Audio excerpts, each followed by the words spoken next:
And just like that, 24 hours has gone by. The Rolex 24, the 60th running, 61 cars.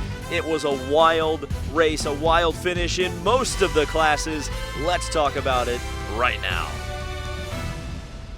So, welcome to a slowly emptying Daytona International Speedway. It's hard to believe it's already over. Allegedly, this is a 24-hour race, one of the longest races you can possibly have in the world, and yet it felt like it went by so quick. And I think a big part of why it went by so fast is that just incredible competition in virtually every class. DPI, LMP2, GT Pro, just unbelievable battles. Let's talk about the winners first, the drivers and teams that brought home the watches. Overall and in DPI, the number 60, Meyer Shank Racing Acura ARX 05. HELIO Castroneves climbing the fence. We'll show you that in just a second. LMP2, actually a little bit of a surprise considering where they were after a couple of hours. The number 81 Dragon Speed, the Chungus Mobile. Of course, that's an Oreca. The entire class was Oreca. We will be talking to every driver that was driving that car later on. LMP3, and by the way, I finally updated the graphic to have the proper drivers back-to-back for the Riley Motorsports Ligier in LMP3. Ligier winning out the battle between them and Duquesne. GT Pro, oh my God, GT Pro. Did that live up to the hype or what? The battle between the KCMG and Pfaff Porsche went down to literally the last lap. Pfaff Motorsports taking the win in GT Pro, the initial maiden win for that class. And I have to say, it was also a prediction correctly predicted by yours truly. And GTM, it was the number 16 Porsche. It's kind of funny, they started the Roar being on top, actually overall in GT in practice, and it turns out they end up winning in GTD AM. A great day for Porsches in GT, and I guess we'll talk about GT first since it was such a big topic of discussion throughout the week. The Porsches definitely, I think, played the BOP game the best. If the WeatherTech car hadn't run into mechanical issues, I think you would have seen them. You could have almost seen a podium sweep for the GT division. But I got to tell you, man, big shout out to Risi Competizione finishing second in GT Pro. Hopefully they'll come back for more than just this race. It seems like Risi, generally speaking, are a one and done for one of the traditional Ferrari teams out there. I hope they run more races. The battle between KCMG and Pfaff, just a mind-blowing GT battle. One of the best we've seen, just hammering on each other, almost taking out other class leaders at points. Very exciting. And it turned out that Pfaff Motorsports is the ones who bring it home. And I got to tell you, at least from my perspective, the way I looked at it, I thought Pfaff was the complete team. I thought they had a really strong driver lineup. They have experience racing in the United States. And not to say that KCMG doesn't have that experience. They certainly do, and that's why they were hammering as close as they were to the Pfaff Porsche. But, yeah, I think Pfaff was the team to beat, and it turned out they would not be beaten. Let's talk a little bit about LMP2 before we get to that fabulous DPI finish. So it was Dragon Speed winning with, of course, the three IndyCar drivers, Devlin DeFrancesco, who I think you guys are going to be hearing a lot about next year, or this year, I should say, Pato O'Ward, Colton Herta, and Eric Lux, who's tried for so long to win the Rolex. He finally gets a Rolex onto his wrist. We talked to all four drivers. Here's what they had to say. Colton Herta, mega last stint, mate. Tell me about it. Yeah, it was intense. You know, we were in front, and then we were like third or fourth, and then we were first. And yeah, I saw an opportunity when he was trying to lift to get a better run out of the bus stop with the GTs, and we made some contact. But I was there. I was on the inside.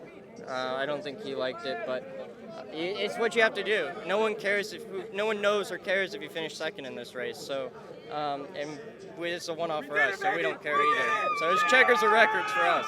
Checkers of records. This is, I believe, 3 in a row in terms of your career.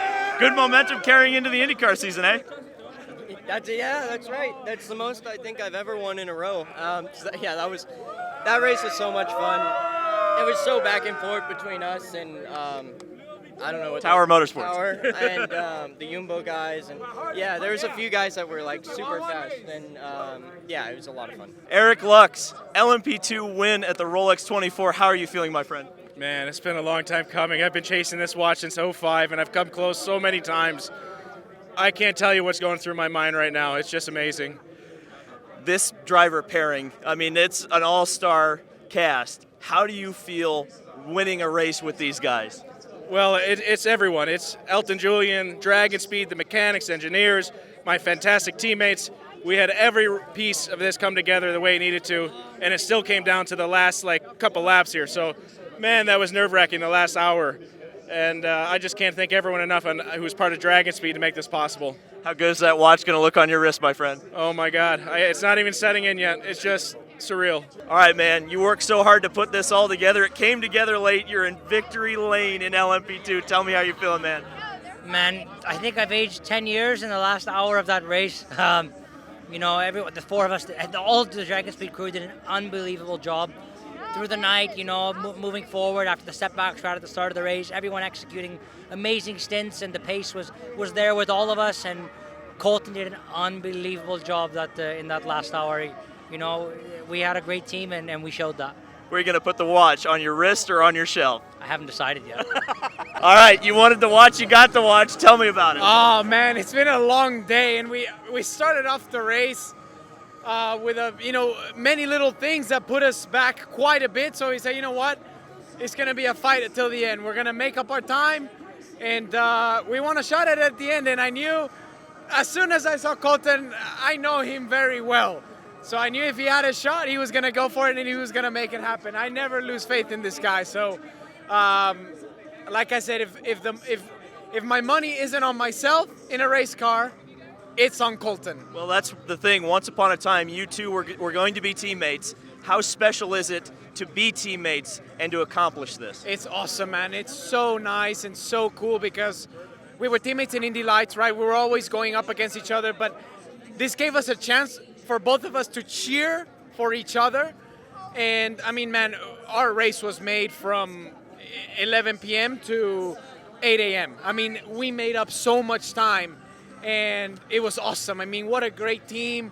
Eric, Devlin, me, Colton. I feel like we all just did a really, really good job just keeping our head down and continuing to push whenever there was 16 hours to go, right? That's what it's all about. And finally, let's talk about DPI. What a year Meyer-Shank Racing has had, and looks like they're going to continue to have well into 2022.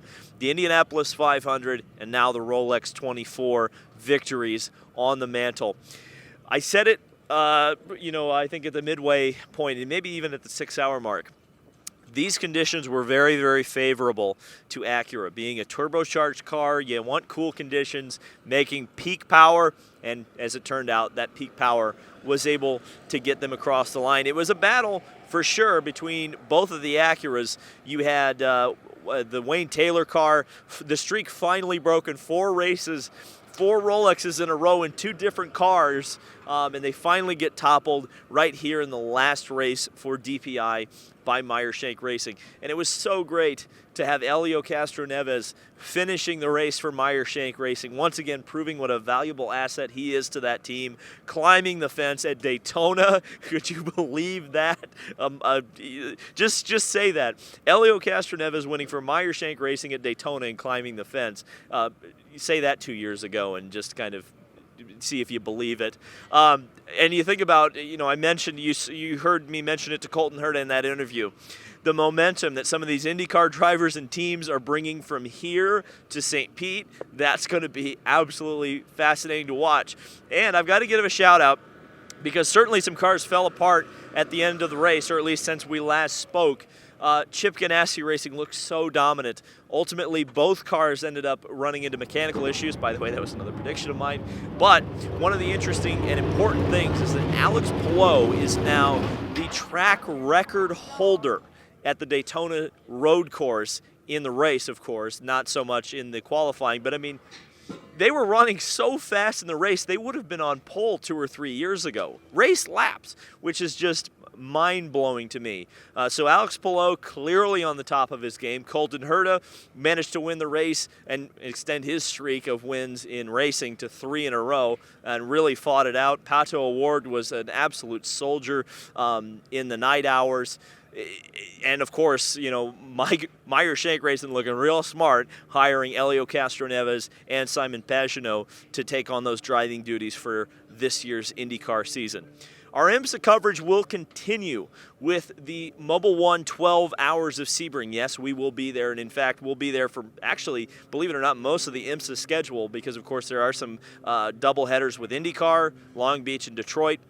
We'll be at Sebring. We'll also hopefully be at Watkins Glen for the 6 hours, and of course the season finale of both the Endurance Cup and the WeatherTech Sports Car Championship, Petite Le Mans.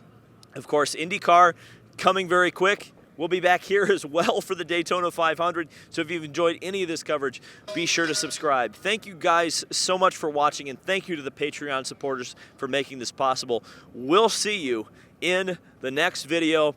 I'm going to go to sleep now.